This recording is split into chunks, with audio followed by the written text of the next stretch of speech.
What's going on, people? What's really good?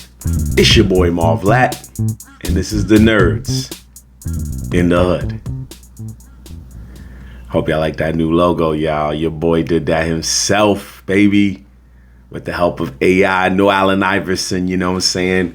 Making it work. Just this the new age of technology we in. We doing our thing, you know what I'm saying? But anyway, February is here. It is already starting off a bit hectic, you know what I'm saying? Super Bowl's right around the corner. Beyonce just won a Grammy for her Cowboy Carter album.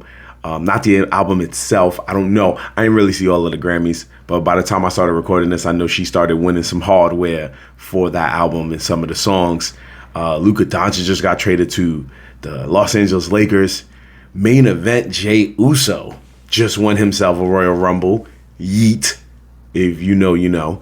And so much other stuff is happening in this month. But one of the biggest things I noticed is mainly the fact that the Department of Justice, I'm sure Trump had something to do with this, the president, has suspended indefinitely the observation of Black History Month and Women's History Month. Black History Month, as you know, is now February, and Women's History Month is the next month over.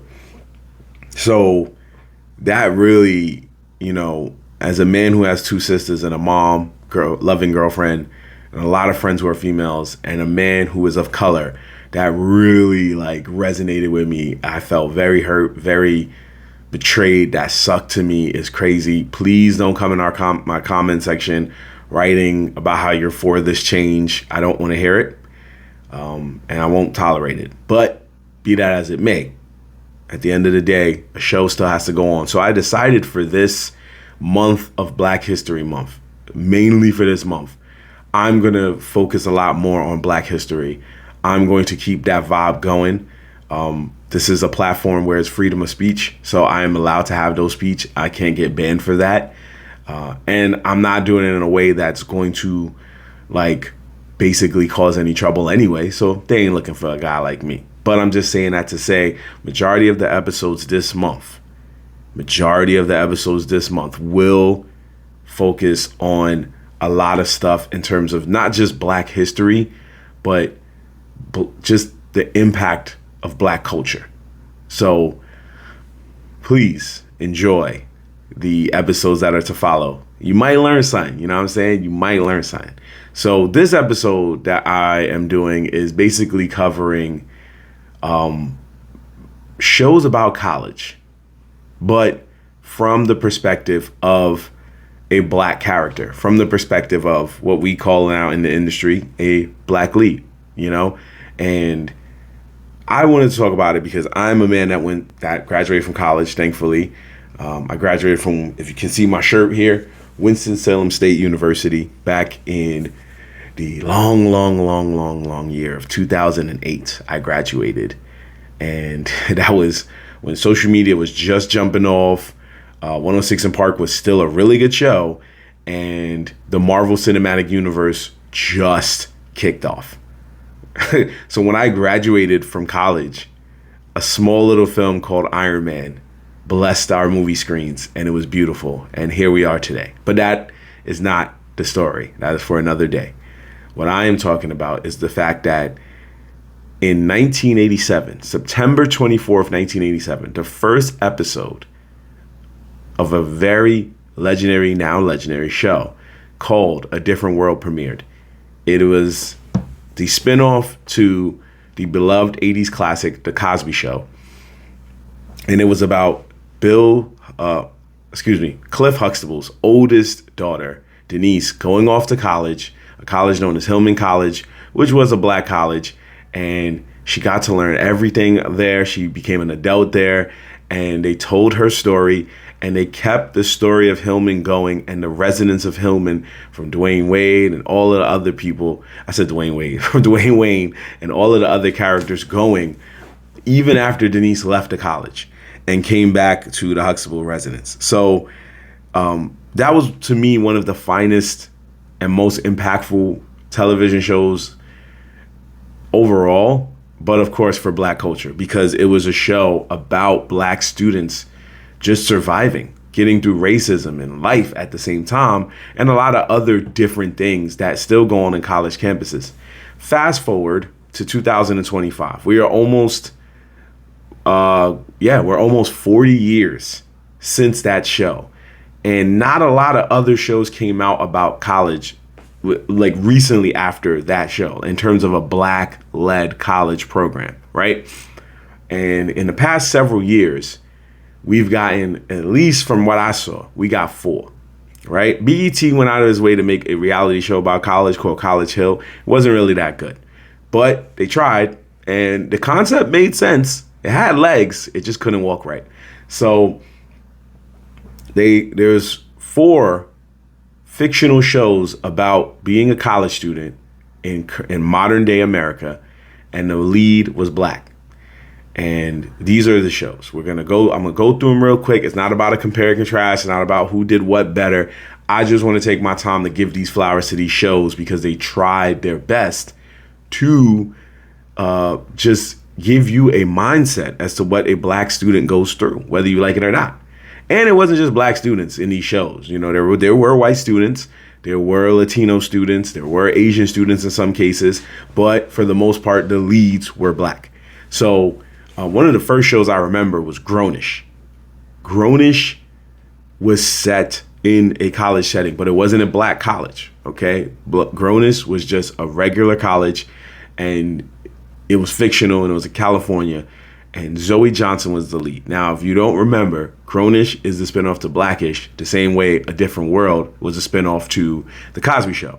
And they were supposed to mirror each other in the sense of like what they've tried to establish. Blackish tried its best to be the modern day Cosby Show, and Grownish tried its best to be a modern day version of A Different World. It didn't do a lot of what A Different World did, but it did cover some of the key topics that goes on in college today, which included drug abuse and doing harm to one's, own self. I don't want to say that unfortunate word on here, but, unaliving yourself, and early pregnancy and sexual preferences and stuff like that. It dealt with a lot of those things. And of course, racism. Mostly, there's 4 shows I'm gonna talk about. 3 out of 4 of them is gonna cover racism. Just be honest with you. It's what we go through. There's no sugarcoating it. We can't hide around it. We have to be real with it. Majority of Black shows are at some point is gonna deal with racial problems. It's just our lives. It's just our lives. It's what we go through. And we want art to imitate life. So if you don't like it, joke's on you, fam. So anyway, Grownish is a show about Zoe Johnson and her trials and tribulations of being in college and going to college. Not in a Black school, but she still made it work for her. And then by the time the show ended, just like A Different World, she left the school, she graduated, came back from time to time to visit the campus because her boyfriend, Aaron, was a student on the campus who became a teacher, and her little brother was going there. Andre Johnson Jr. So they both went to the school together. Andre Johnson didn't graduate by that last episode, but it is what it is. They still went to the school and met plenty of different friends of different races, different classes, different sexual orientations, and so much more. And what I liked, again, about this show is that it took the time to give you a bird's eye view of what it's like to be in college in the 2010s. And by the time the show ended, the early 2020s. Because it was a comedy, those type of shows can't really fully give you a darker perspective as to some of the trials and tribulations that goes on in college, but they still tried their best. There was the moment where Zoe was taking, I believe she was taking Ambiens to try to pass a test, and it just made her like go crazy and get addicted to Ambiens.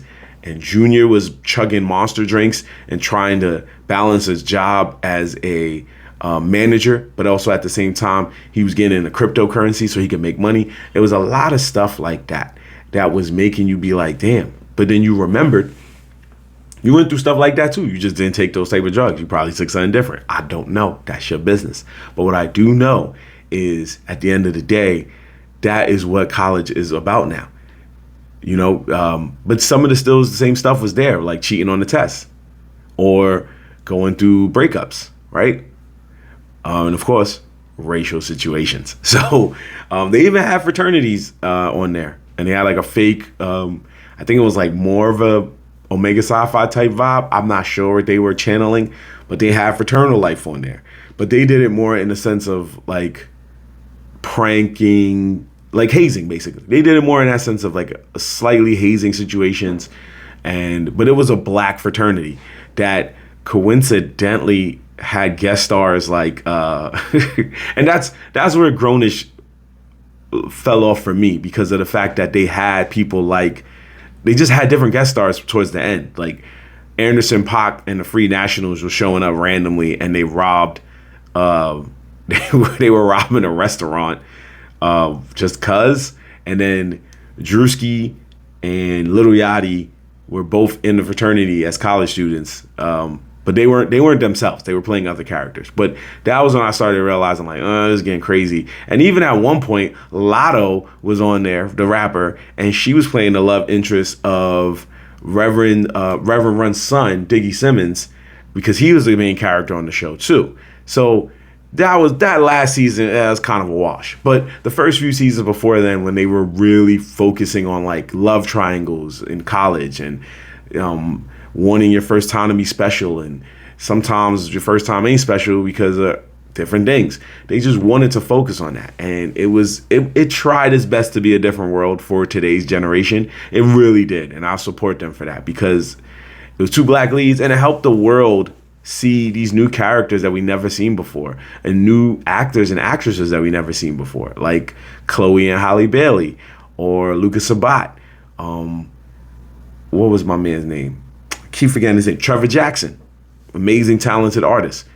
And we got to see Diggy Simmons again, when he probably should have made another rap album because he wasn't that bad of a rapper. But we got to see all of these other artists and actors, Francia Reza, so many other people that were, now we see them a lot more on our TV screens, and we're proud of that. So it helped introduce us to a lot of big name people. I mean, Chloe and Halle sung the theme song for the TV show that rang throughout every episode, which brings me to my next show. Because like I said, I'm not going to stay on one show the whole time, but I will make sure I put chapters on here so you can see which show that you want to watch. Now, this next one is also a spinoff, and it was called All American Homecoming. This show, unfortunately, got canceled, and that sucked. It got canceled. It only lasted 3 seasons. It couldn't really tell the full story it wanted to. Like, Grownish didn't get canceled. Grownish went in 6 seasons and decided to just call it from there, because most of the stories they wanted to tell were already told. Whereas All American Homecoming got to tell a few stories, but didn't really get to tell all of the stories it wanted to tell. This one is a different type of story, because this one focuses on my type of vibe, which is a black student in an all-black college. I went to what we call a HBCU. They went to, in this show, she went to a fictional HBCU that was in Atlanta, but it still was a HBCU. It still had that love of an HBCU, where if you've never been to a HBCU, it's a beautiful campus because it's just filled of color. And I ain't just talking about the students. It's filled with just life and love and people just all in the struggle together. And we follow another spin-off character, because this is a spin-off of the popular TV show All American, which is now going in, I believe, season 7. And it follows one of the characters who was on there, and her name was Simone. And did she have a last name on that? Yeah, Simone Hicks. So Simone Hicks, she was a very gifted tennis player when she was on All American, and she took her talents to Atlanta to go to the college down there. I'm just trying to make sure I got everything right, so I'm not telling y'all the wrong information. But yeah, so basically what happened here is she went down there, she fell in love with a baseball player who was named Damon, and his last name was Sims, Damon Sims. So she fell in love with a baseball player named Damon Sims. Both were gifted, talented athletes. Both were going there. Damon Sims could have went pro if he wanted to, but he decided to go to college, decided to just have himself a life. And this show was real funny because even though it was dealing with different things in HBCUs that happened in the modern times, they still was like, it was still soap opera based things, like Damon finding out that his best friend of many years was his half brother, which that don't I don't know that happens in college. It never happened to me. That would have been kind of crazy, but it never happened to me. Anyway, Damon finding out his brother, his best friend is his brother. Stuff like that happened. Or the usual love triangles had to happen. Because you got to remember, folks, even though this is supposed to be art imitating life, they still have to follow those TV tropes of drama to keep you on your toes. Because this show, unlike Grownish, was an actual drama. And it wanted to keep that serious tone. But let me tell you something. I have to give my flowers to Simone Hicks on this show. Because she went through, they put this woman through a lot in these storylines. She was a tennis star. She was a star athlete. She was a star of the team. She had a rival by the time she got in there. That rival ended up becoming her best friend. And then they became cool. They was dating the same dude, one after the other. Then she got into a love triangle with two of the baseball players. Then Shorty freaking almost fought the cops because of racism. Again, remember, key element in a lot of these black shows. So she went through that. Then Shorty freaking became 21, had to learn how to drink right, hold her liquor, and by the end of all of it, Shorty survived breast cancer. They gave her breast cancer.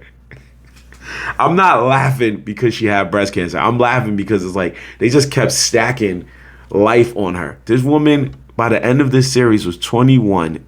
She was a breast cancer survivor. She got through racism without dying. Like, so many different things was happening to her on this show. But it really is a small testament to the black experience in college. Because you could mess around and get into any type of situation with the cops. It's that scary because you're of color. So these type of things do happen when you watch these type of shows. But I love that show because it was so many different things going on. And it wasn't just her. She had a group of friends who also were going through different things. Like her friend Cam, who was getting involved in the music business after he didn't want to play football anymore. And he was good at football. Or her friend, let's see here. Her friend Keisha, who was a talented dancer, but was breaking her body down just to prove herself to her teacher, who had a bitter past because her teacher went through a lot of crap when she was younger and didn't really care what happened to her. Or Nate, who arguably, not gonna hold y'all, was one of the best characters on the show. His arcs were what was going on in today's world, where he is a she. He refers to be a she. So I'm not going to disrespect that character, but she was going through a lot because of that declaration that was made, because she chose to be in the student dorms, but the female rooms. She had female roommates, but she had special privileges because of her situation. And because of that, a lot of the students ain't like her. She had bad situations in relationships. Like, everything was going down, and she tried to get in a sorority, and they only were going to pick her because it was going to make them look good. Like, yo, we got a diversity. She didn't want to be a diversity hire. So this woman was also going through stuff. Excuse me. So this is what I'm trying to say. Like, this show was dealing with so many different things, from teachers becoming deans to coaches that have bipolar disorders to coaches that were secretly having second families. Like, all different types of stuff was happening. Damon's father had dementia. Like, this was a black show that was dealing with a lot of soap opera vibes, which I feel like probably was the reason it fell off. But this was to show you, outside of those things, what the black college experience was like.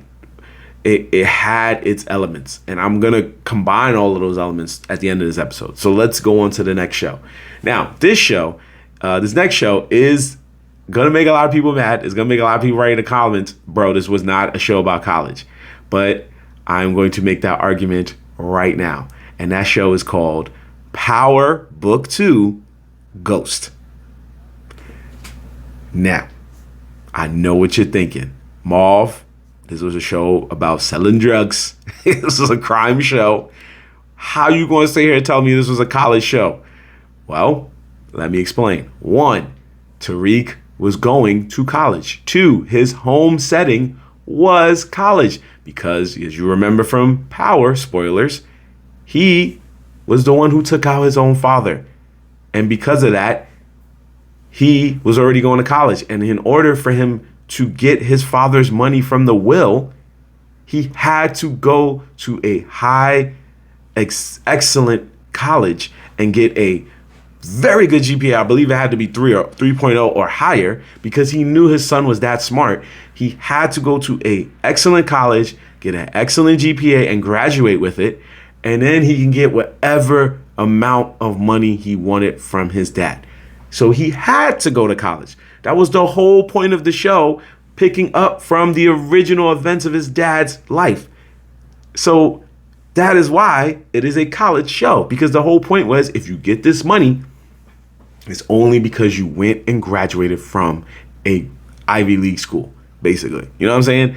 And his mom also went to jail at the same time. She went to jail because she took the fall for the whole taking out ghost thing, right? And then at the same time, she snitched on Tommy. Tommy was coming to look for her, and she went to witness protection. So therefore, his father is gone forever. His mom is gone because of witness protection. He's technically homeless. So where could he live? His dorm room in his college. College show. All American Homecoming takes place on a college. Grownish takes place majority of the time on a college. The last show I'm going to mention to you also takes place on a college. This is a college show.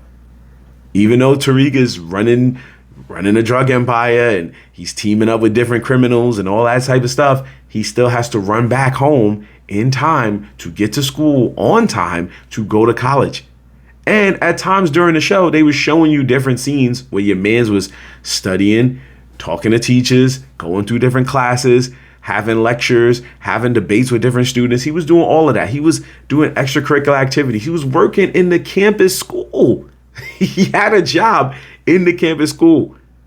You know what I'm saying? Like, he was doing different things, meanwhile trying to take over the empires of New York City. You know what I mean? The criminal empires. So this obviously didn't tell you about modern day school, or did it? Because it tells you a different point of view of college that a lot of us don't know. And that point of view is going to an Ivy League school. Grownish didn't show you that. Grownish just showed you going to regular college. All American Homecoming showed you going to a black college. This show shows you what happens when you go to an Ivy League school. He was going to, it was like a fake Stanford. I think it was called Stansfield or something like that. So he was that smart and that gifted, but he didn't use his intellect to get that GPA. Matter of fact, he blew all his father's money, embezzling it to his best friend's uncle. So he didn't even have the money at that point. Now he's just going to school to go to school. So at the end of the day, he became what his father didn't want him to become. But the whole point was, this is what happens when you do go to school. He had the power to be something great, something greater in a legal sense, and he didn't want to because he saw the power that his father had and how he could be better than his father in his own right. And that show was supposed to teach you, don't be like me, be better. And he did, but not in the way that his dad wanted. But it showed you a different side of things when you sit down. And that's what happens in college. Sometimes you go to like a philosophy class and they'll be busting down a real debate. Like, yo, this happened, so, you know, that happened, so because of that, blah, blah, blah, blah, blah. So I liked it because it was a college show with a black lead. And on top of that, he wasn't the only black kid in his class. There were several other students in his class. Now, he also had an ex-girlfriend named Effie who was very smart, and she was in his class. He had another girl, I forgot that girl's name, but she was always in their business, but she was also very smart. And somehow Monet Tejada just got into college very randomly, I guess because she had money, which Power still to this day never explained. She just paid to go there. But he also, Diana, Monet's daughter. Diana also had money from her dad and her mom, and they just kind of just threw her into college, which is not how you get into college. But anyway, because of the show, you know, crime stuff, she just got into college. And her cousin, or should I say her brother, Zeke, got into college the other way. He was a talented basketball player, but because of the events of his family, he couldn't make it. So this was coming from a different perspective of going to college and being involved in criminal activities, but it was still coming with a sense of a black kid goes to an Ivy League school, which is not something you see on television like that. You know what I'm saying? Like, even in The Fresh Prince, yes, he went to Ivy League high school, but he didn't go to Ivy League college. He went to a regular college. So that's what I'm saying. You see, you're getting these different perspectives, which brings me to my last one, because it's not fully about this one black student, but it's about the students around her too. And that is the sex lives of college girls. If you go on my YouTube page, you saw I just did a review of the latest season, but this is focusing on 4 different women, 4 different personalities, 4 different walks of life. And the beauty of this one is this girl does not come with this stereotypical black nature. She is the daughter of a senator in the United States. And she doesn't act entitled because her mom is like big dog status, but she does let people know, like, yo, I'm not the one to be F with. And I don't even need my moms to back me up on this. I'm that chick. She plays soccer. She ain't hooping. She ain't doing dance. She not hitting you with that stereotypical black stuff. She's not a singer. She's just a very talented soccer player. So she didn't even get into school on her mom's like status. She got into school because she was good at soccer. But also, this character, whose name is Whitney, I should say, it's not just that she was athletically gifted. She was like academically good too. She was in classes that were very highly skilled. She was in science classes. She was laughing at dorky jokes. So I love this show because it's not so, it was like a semi-Ivy League school. Essex University is, whatever. But at the same time, it was a black perspective of like, I'm black, I'm in this school, but I'm very smart. I'm not out here for these streets. And she dated black dudes. She had black dudes in there, you know what I'm saying? Like, and they weren't even the stereotypical black dudes.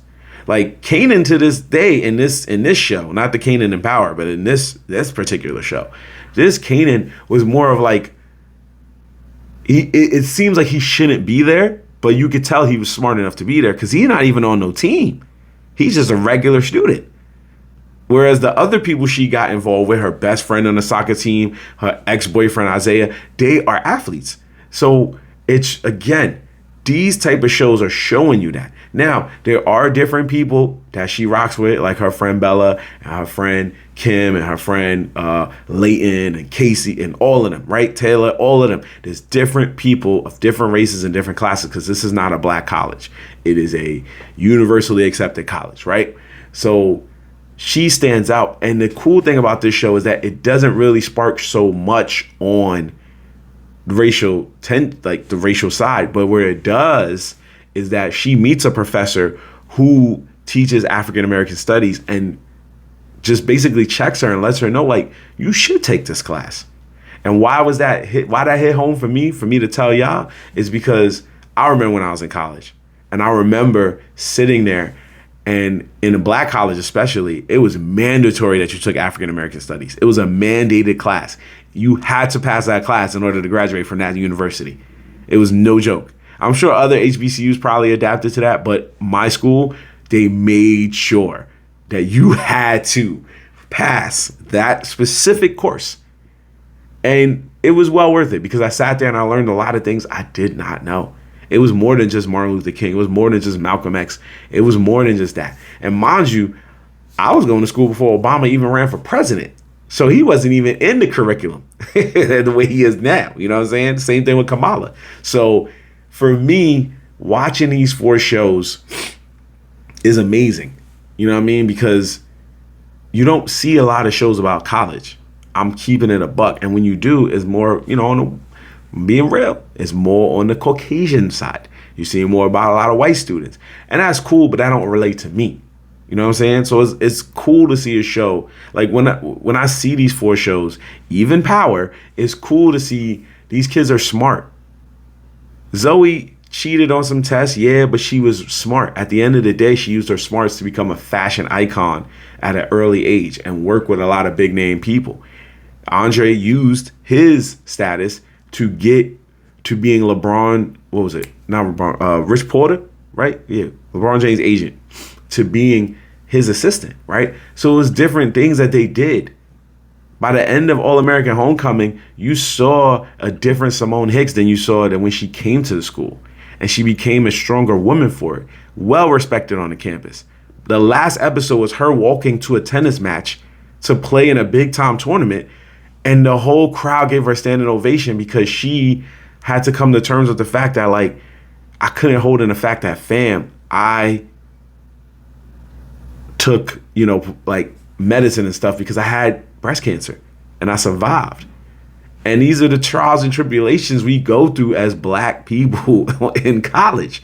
It is never easy. It's not easy for anyone of any color to go to college, right? Because there's so many distractions. You're free from your parents. You're allowed to do what you want.